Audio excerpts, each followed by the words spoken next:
Another day, another basketball stories na naman ang pagkikwentuhan natin. At ngayon nga, yung pag-uusapan natin ang balitang may bagong center pa nga daw ang Los Angeles Lakers. At ang balitang pagkuha ng Golden State Warriors kay Anthony Simons. Kagaya nga ng napag-usapan natin, matapos nga ang ilang linggo ay mas lumalim na nga ng gusto ang lineup ngayon ng Los Angeles Lakers sa pagkakaroon nila ng 3 point guard na kinabibilangan na Luka Doncic, Gabe Vincent at si Bronny James.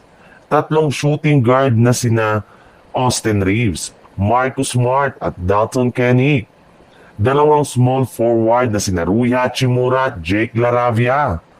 Meron na rin naman nga sila ngayong 3 power forward na si LeBron James, Jared Vanderbilt at si Ado Otero. At meron rin naman nga silang 3 center na binubuo ni na DeAndre Ayton, Jackson Hayes at Maxi Kleber. Bukod rin nga dyan, naka-standby rin naman nga dito ang kanilang mga two-way player na sina Christian Coloco at si Chris Manon.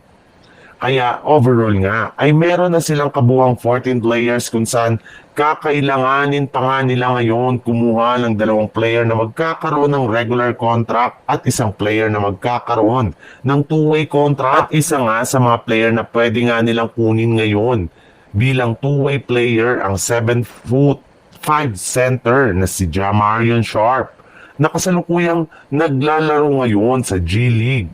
Napakalaki rin naman nga ng potential nito bilang big man kaya maaari talaga nila siyang mapakinabangan next season.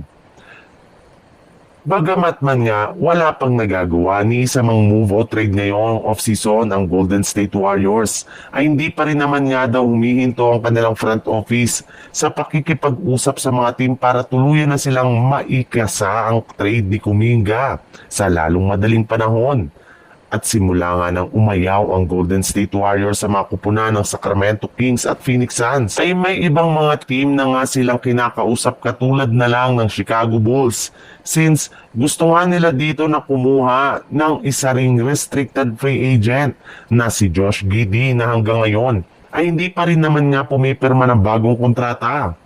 Bukod rin dyan, ay may lumabas rin naman nga na balita na posible rin naman nga daw na makuha ng Golden State Warriors si Anthony Simons mula sa Portland Trail Blazer gamit ang kanilang player na si Jonathan Kuminga. Well, alam naman nga po ninyo na masyadong ang nagtitipid ngayon ng Boston Celtics sa kanilang bayarin kaya hindi talaga malabo na mag-trade ulit sila ng players para makakuha sila ng mga batang player na merong potensyal na magagamit nila sa kanilang future.